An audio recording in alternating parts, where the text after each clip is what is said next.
Are you ready? I'm Vin. I'm Sori. And this is... Booby, ghosty, and lighty. I don't know. INXS-Don't Lose Your Head for the big homie...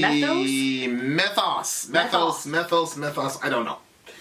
Love you all. If you, dear listener, would like your song reviews, there's multiple ways to accomplish said feat. My favorite is the community option. $1 to gig gets you in a Patreon, and you join an alliance, you pull your points together, that determines what songs we do, or you can do the Ronin option, or what they call the Filthy Capitalist option. Own it. If you're going to do it, just own it. $125 gets you straight to the head of the line. You can do that via PayPal, vinandsorimerch@gmail.com, or there's a $125 tier on Patreon. And if you do that 3 times, you get knocked down to the $75 rate. Having said that, let's hear it. INXS, don't lose your head. Let's go. Good advice. I've been chasing this guy ever since I joined the force. He has no conscience, and he shows no remorse. Face off. The mastermind behind numerous bombings and political assassinations. He has a felony list a mile long: murder, arson, kidnapping, terrorism, you name it. He's the most dangerous and brilliant criminal mind I've ever known. For years I've been watching him, tracking him, studying his every move. I know his every mannerism, facial tic, gesture. I know him better than he knows himself. And now, after all this time, I finally figured out a way to trap him.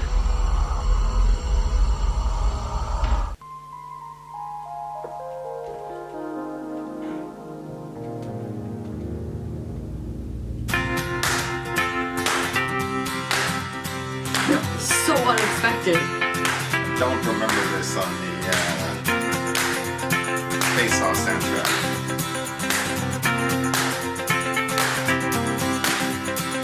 Shut your mouth off like a kid, scared to have a heart.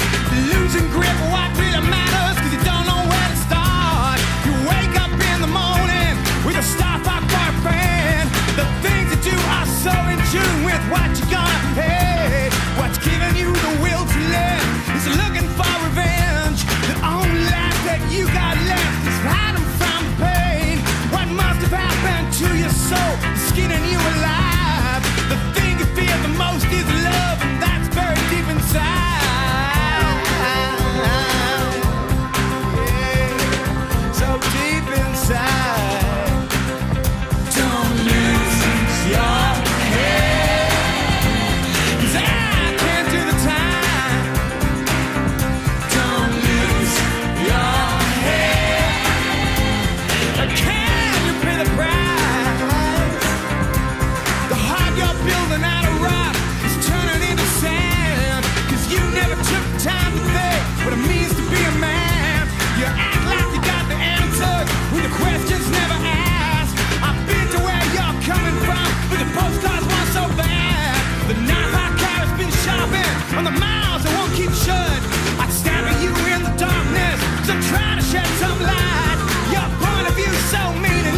Okay, I remember this movie. Was it good? I remember the night we It watched looks the movie. interesting. I do not remember this song at all. How old were you when you saw this? Shout out to my brother. I was in the 8th grade, I think. Oh my gosh. We were at an abused women's shelter, but it was actually a really cool one because let's see, that came out 97. Big had already died. We were in Brooklyn. We were in an abused women's shelter, and my my mom, for some reason, you never put things together as a kid. I think she found a friend there, and they got along. She would come into our little, because you basically had these little apartments, and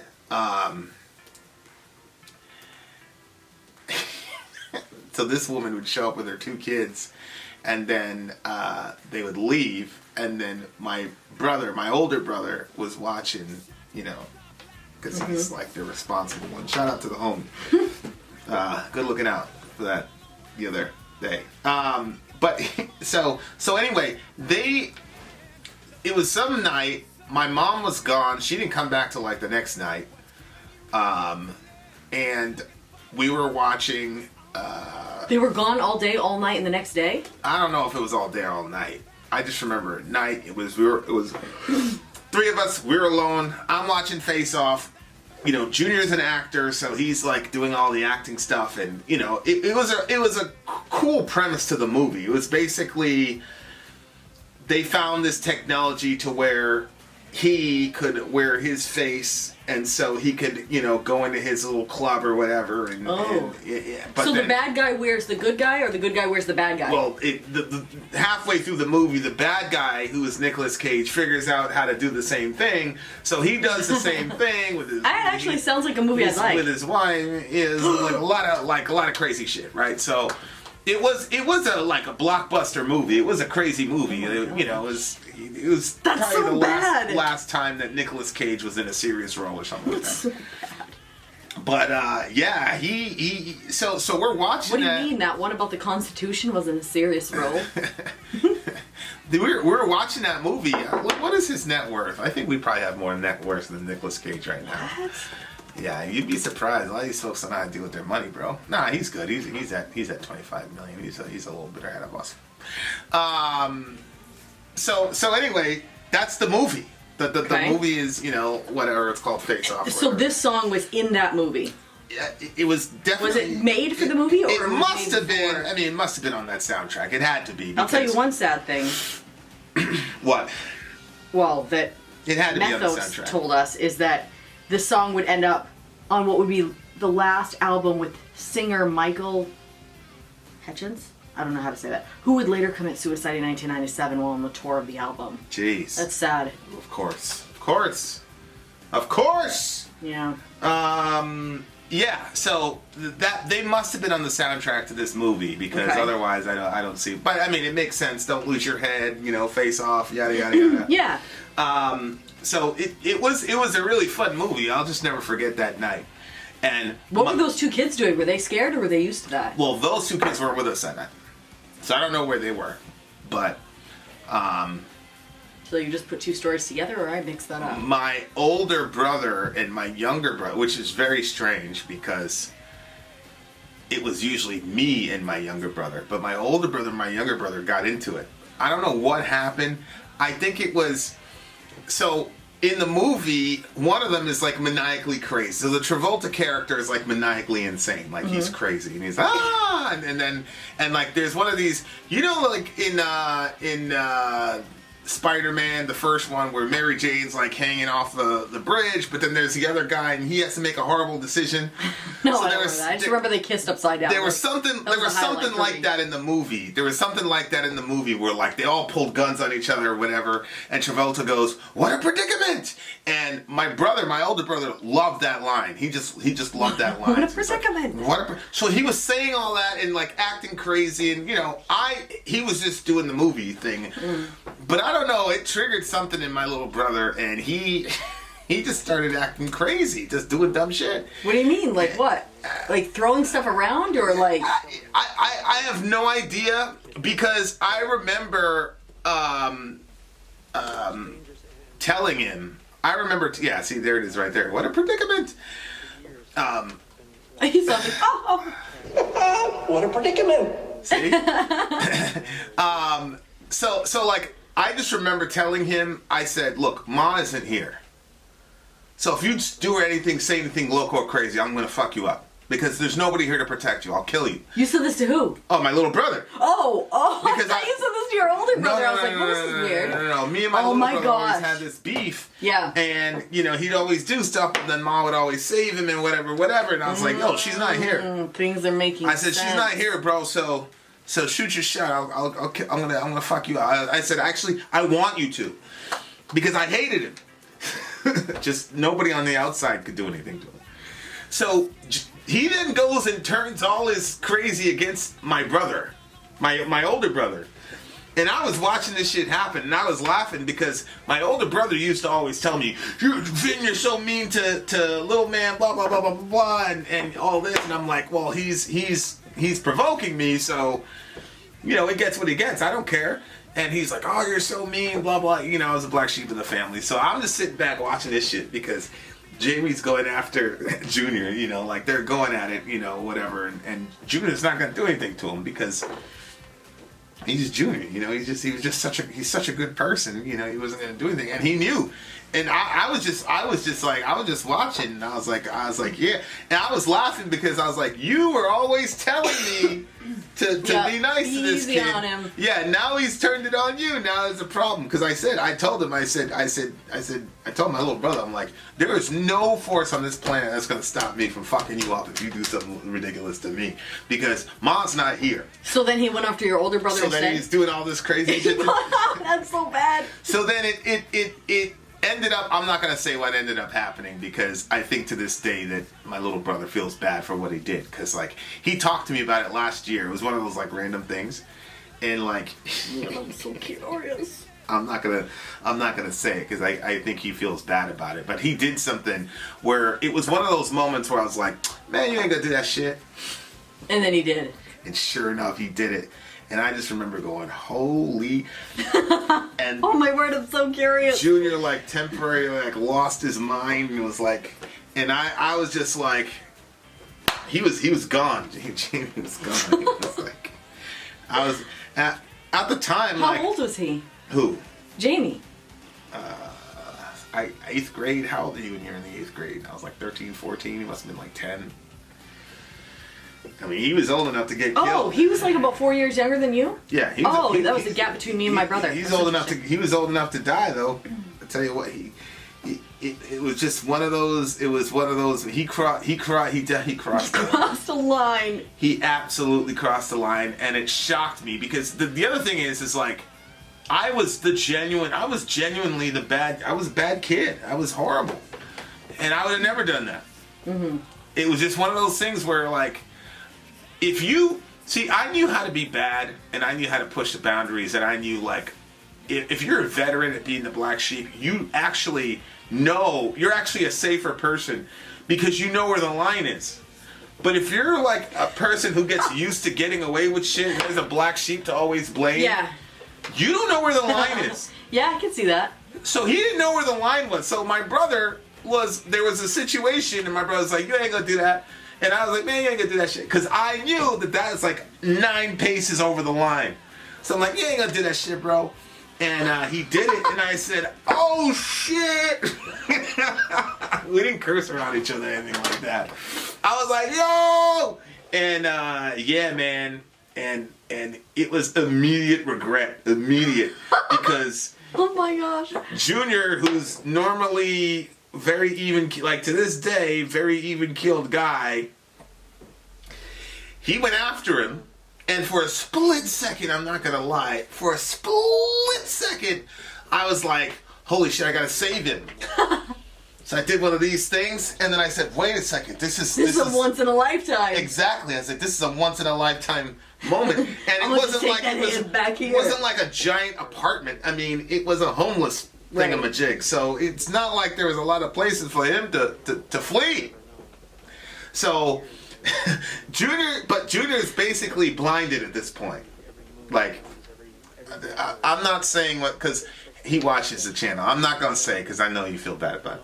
But Junior's basically, you have to tell me this. Junior's basically blinded at this point, and like he cannot see, and he was going to murder him, and I've only, you know, me and Junior used to get into it. Like we'd get bloody and we'd fight. Like we'd go for it, you know, whatever.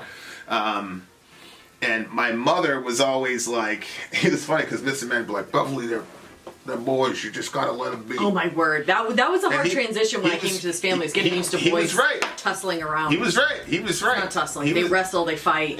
Yeah. But you know, whatever. But I had never seen that energy directed towards my little brother. So you know, like I said, like I didn't like him. I wanted to beat him up, but I would have never let somebody from the outside hurt my little brother. Like, I get that. That would never happen, ever. So for a split second, I was like, oh. And I said, wait a second, no. This is a once in a lifetime opportunity.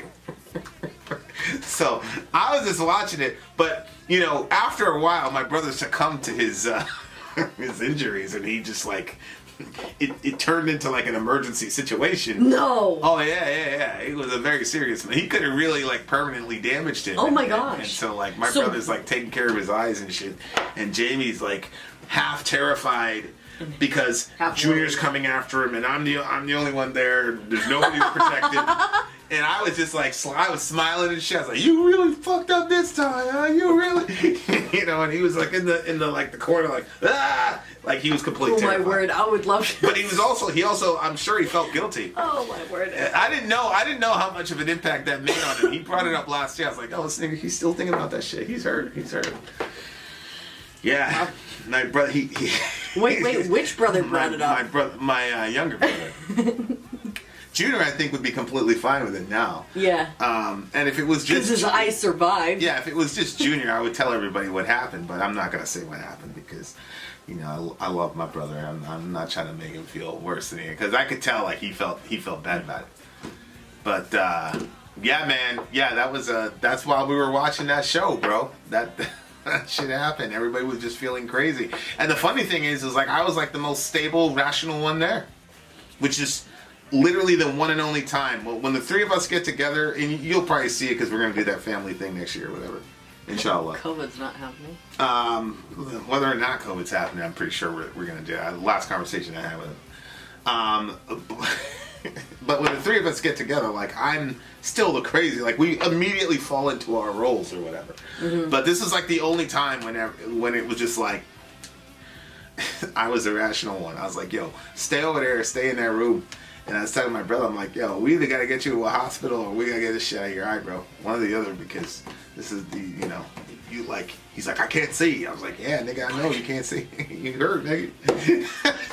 That shit was crazy. Oh my gosh. It was so what happened? It was scary. Did he just flush his own eyes for 15 minutes? Yeah, you know how we are. We don't go to the hospital, man. He just, you put the shit in his eye. He just, closed his eyes, and I said, yeah, tomorrow, I was like, yeah, man, you wake up, you'll be good, bro. You'll be good. And he was? And Jamie was like, he's like, yo, when's mom coming home? I was like, I don't know, my nigga. That's like, I had no idea, nigga. Probably never. Probably never. Probably last time you can go get us a picture over there, nigga. Go look at it. No, that's so bad. You gonna die, nigga. Oh my gosh. Yeah, I used to say stuff like that. I'd be like, I'd be like, yo, don't go to sleep though. You know, like I'd say all types of crazy shit to fuck with Jamie psychologically because I had so much animosity towards him, but I couldn't touch him because my mother was protecting him. So I'd say all kinds of little, like, just don't go to sleep. You know what I mean? Mm-hmm. Just to fuck with him. You know what I mean? Mm-hmm. But that he was like he was terrified. I could tell. I look at him. He was scared to death. He was terrified. Because yeah. Well, so anyway. The point is, don't lose your head. I've never seen a movie like influence an atmosphere like that. And like you would figure, some demonic movie or like The Exorcist or whatever would change that movie like completely changed the environment in our apartment for those couple hours. It was, that's weird. Because we'd been alone before. The three of us had been alone before, but that movie, like, and then this is before everybody had cell phones and shit. So there were a couple times, like my mom, like she kept us together pretty much 99.9% of the time. But there's like times I can count on my hand when she was gone and we didn't know where she was, you know what I'm saying? So yeah, but she probably needed a night off. Just like go out on the town. My 100%. gosh. Well, I mean, now I know that now, you know, because That's pretty scary if she's like just gone. You're like, where'd mom go? I don't know. When's she coming back? I don't know. Yeah, but again, it wasn't like that. It was very, very, you know, it was a one-time thing here and there. But it was just the movie just influenced like that entire apartment. Like it was insane. It was like it was just wow, the that's atmosphere, crazy. everything was different. Like the atmosphere was crazy. But it's because Junior was the leader. You know, he was really the leader of the family. He's the man of the house. So he was acting all crazy. So I just think it just like opened up the floodgates and Jamie just didn't know how to pull it back. Yeah. I mean, we can laugh now because nothing happened. Pull it back. Shot your mouth off like a kid. Who's scared to have a heart? You're losing grip of what really matters because you don't know where to start. You're waking up in the morning with a starfuck for a friend. I don't know what that is. The things you do are so in tune with what you said you hate. What's giving you the will to live is looking for revenge. The only laugh that you've got left is hiding from the pain. What must have happened to your soul is skinning you alive. Yikes. The thing you fear the most is love, and that's buried deep inside. Don't lose your head because I can't do the time. Don't lose your head if you can't pay the price. Which I think goes really well with the movie. You know, like the guy was driven by vengeance because the bad guy had killed the good guy's partner or something like that. So he's like driven by vengeance. So like it went really good with the movie. Like lyrically, I'm looking at the lyrics and I'm thinking about the movie. I'm like, yeah, like you can get caught up. You can lose grip of what really matters when you're like you make your life about one thing. Like if you make your life about revenge, which is really, you know, a lot of people are like that. Like they're big motivating factors. Oh, I want to get vengeance. I want to get vengeance. It's like you end up losing. You know, it's a conversation I have Dorian all the time. Like you end up losing other very important relationships or whatever because you're so dead set on revenge. And you end up, for sure. You end up losing your head, saying shit and doing all types of crazy things, and you know. And the worst part is, you might get it. So you get the revenge, but then it's one of those Pyrrhic victories where the victory costs more than just letting the shit go. So it's definitely relevant for the movie for sure, but it was also relevant for the at-home movie. Man. So what do you think about this one? The heart you're building out of rock is turning into sand because you never took the time to think what it means to be a man. Yeah. That it's good stuff because, yeah, it's like being a man. You know, the whole. I to this moment, I don't really understand how this was controversial, but whatever. The whole toxic masculinity thing, where men don't cry and men are always tough and blah blah blah blah blah. It's like, okay, well, if men are always tough, then how the hell can you love a child? Like, there's got to be some softness there. You can't lay a child on a bedrock. Like there's got to be some balance to that hardness. Now, do I agree that men should be harder? Of course. Like there's got to be a hard side to you. But I don't think that it's manly to walk around and just be all tough and never show the other side of yourself because you're pushing out some facade that you're some sort of tough guy that has no emotions. It's like, well, that's great for, you know, trying to impress people that are impressed by that. But, I mean, it's also a great way to lose your kids. It's a great way to lose your son. It's a great way for your son to turn 18 and say, I'm getting the hell out of here and never turning back. There's lots of, it's a great way to fuck up your daughter's life, too. So all the tough guy shit in the film masculinity, like, you know, it can really do a number on. Obviously, for me, I'm thinking in the context of kids, you know, and obviously pretty crazy situation, you know, a couple days ago to where, you know, so. But yeah, and that's why I'm so, you know, maniacal about, you know, being vocal with the boys, especially, and kissing them, especially, and things like that, because, you know, that's a real. Especially having me as a dad, I think about that a lot. Like, okay, having me as a dad and just how people perceive me to be. Yeah. Even without you know, and it's a crazy thing, like, because I didn't grow up looking over my shoulder at my dad, like looking for approval or guidance, because I didn't have it, you know. So it's weird when Dorian will say, hey, this situation happened, is this the right thing to do? Or did I do the right thing here? You know, like, you know, they got in some horrible car accident, the engine starts smoking, they think the car is going to explode. So Johan is like, yeah, so I just basically got out of the car and I didn't think about Zoe. And he's like, you know, he was feeling bad about it because the culture we have here is that we protect women. And I said, yeah, little bro, but Zoe's bigger than you. She's stronger than you. She can handle her own business. So, well, and he was in the middle. And right, that was the other thing. The two older ones were able to jump out their sides. Correct. And he had to get out from there. So, yeah. You know. Yeah, I said you did exactly what you're supposed to do. And I said, you know, your older brother, you know, he made sure everybody was on the right side of the street. Then he called us, like, boom. Oh, he did. Yeah. Oh, that's good. So you know.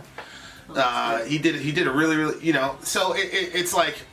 That's good, because he was worried. He was like, because he said the same thing to me. He's like, I didn't even think about anybody else that was in the car. He's like, I was just getting myself out of the car, you know. Right. But it's, you know, I don't know. But they're kids. Yeah, that's what I'm like. They're kids. I feel like if they were older, that they would do something differently, you know what I mean? In a perfect world situation, the adult that was there... would have... But the adult was just worried about their own skin in the situation too. Like, it was Dorian had to organize people and get people out. And I actually don't think that if, like, let's say one of the babies was there, God forbid, I don't see them forgetting that the baby was in there. No, I would never. Right. You know what I mean? Like, they're all kind of the same age, so it's like. Yeah, but when you're teaching manhood, it is a very, very nuanced thing and a very difficult thing to teach unless you're on it every single day, because there is the competing messages from our culture that's saying that, you know, anything that you do as a man, and like we were going through the whole toxic masculinity thing. We were reading one of these documents that were saying like the encouragement to take risks is part of toxic. I'm like, what? Huh? Like, no. So it's so hard now to even be, like, even the idea of the phrase, be a man, is now like some horrifically terrible thing to say to little boys. Like, it's like the worst. Yeah, oh my, what do you mean be a man? It's like, absolutely, yeah. Like, look, man, I can pivot with like the times and things like that, and I can you know, evaluate positions and say, well, maybe this was, but that's something that I'm never gonna. Just never gonna. Well, I this whole flattening everything out, but I think that it's very important to call out and reject the extremes on both sides. Whether it's there's no difference between men and women, and all of it is just, you know, cultural or whatever, which I think is nonsense and scientifically nonsense, or if you're a man, it's just this ridiculous. You're a killer. You're hardened. You don't. Nothing affects you. You don't cry. You don't get emotional. Blah blah blah blah blah. You know, there's no softness about you. It's just you're just hard, and that's what it means to be a man. And you're John Wayne, and you shoot everybody. That's also bullshit. And songs like this are actually pretty instructive. I think that could be said for both sides. So I think there's expectations culturally, maybe.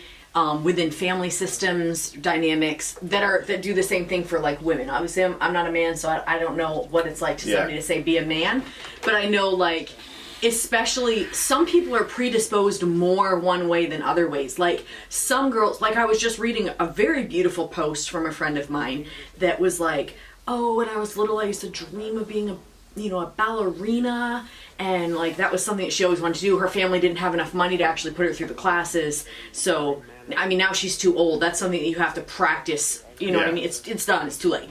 But she's still, you know, she's enjoying this workout program that like kind of involves something that's kind of like ballerina-ish, and she's very much enjoying it. And like for me, that would be horrible. Like I would never have a dream to be a ballerina. I have zero interest in that whatsoever.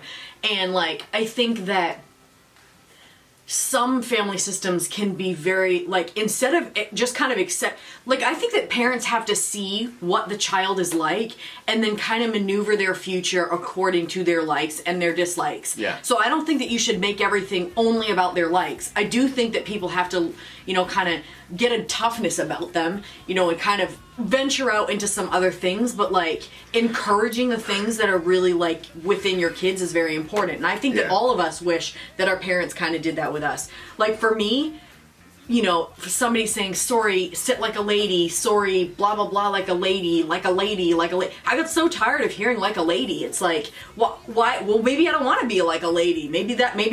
Well, how about that? But the environment was, you know, it kind of. Yeah, but if one of the girls was sitting unladylike, there was this particular girl at church. Yeah. That you would always point out every time she sat a certain way. She'd sit open.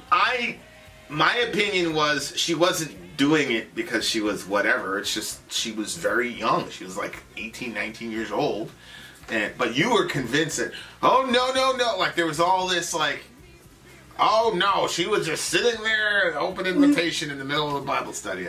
No, necessarily, like, I think that probably the reason, I don't know necessarily what her reasoning was for it, but if she was my daughter, I wouldn't say, sit like a lady. I would just say, hey, you know, like, and I would have the conversation with them about, you know. Yeah, but that wasn't your attitude towards Shorty. No, but I was at a particularly difficult time in my life, so thank you for using that against me. That's wonderful.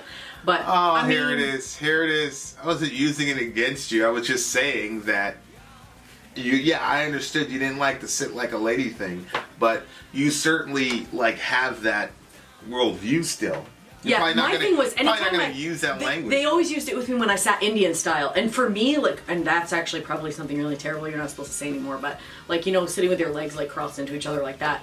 That was the way. I don't know. Like, stuff changes, and you know, there's a lot of things that are changing and saying Indian style. I mean, maybe the Indians didn't sit like that, and we just assume they did. And I don't really know. I'm just not trying to be offensive. In India, they sit like that. Yoga. That's a yoga pose. A lotus. Well, I don't know if that's offensive now. I'm not trying to be offensive. I'm just giving a description. This is where we are, America. But anyway, so, you know, for me, like, that's very practical. Like, I think that if I wouldn't even tell the girls if they were sitting Indian style. Yeah, but Shorty, she thought the way she was sitting was she just like, flopped herself down, and the knees would go like as wide as like this.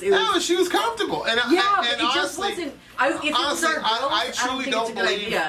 truly believe that you were the only person in the room that noticed that. I didn't notice it. No, I don't think anybody else would have noticed that.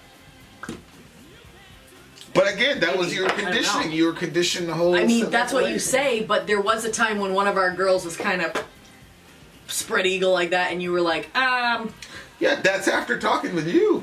Oh, so you don't have a problem with that? You're completely fine with our girls just. Well, after me and you had the conversation, I said, well, shit. So I didn't have. You were attaching like a moral whatever to Shorty. And I disagree with my assumption before. I think that I was being uncharitable toward her. Yeah, so those are like separate issues. Like for me, it's like because we had a couple dudes there who were, I don't know, predatory. I don't know how to explain. Yeah. These girls, you know, one of them was 16 when we first met her, but the other one was like 19. Which again, at this point, I was like, you know, I'm in my 30s, so she could be my little sister. So.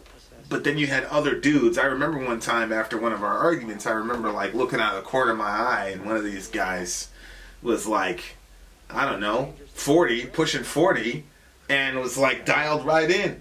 And I was like, holy shit. So why are you talking to me like I'm crazy? Like, no, because I'm saying for other people. What I was saying was I was uncharitable for what her. Yeah, your characterization of her. Yeah. I was more like, you motherfucker. This is a fucking. Yeah, no, I agree 100%. You know like, I don't think like, that.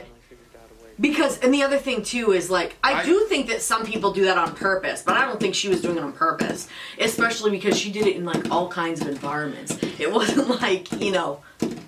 Yeah, everybody spent so much time together. It wasn't like we were churching all the time. That's disgusting. I cannot believe somebody's. I mean, I can't believe we all spent so much time. My point is, like, if there were times when she wanted to be seductive or whatever, there were like non-church times, and there was a lot of single.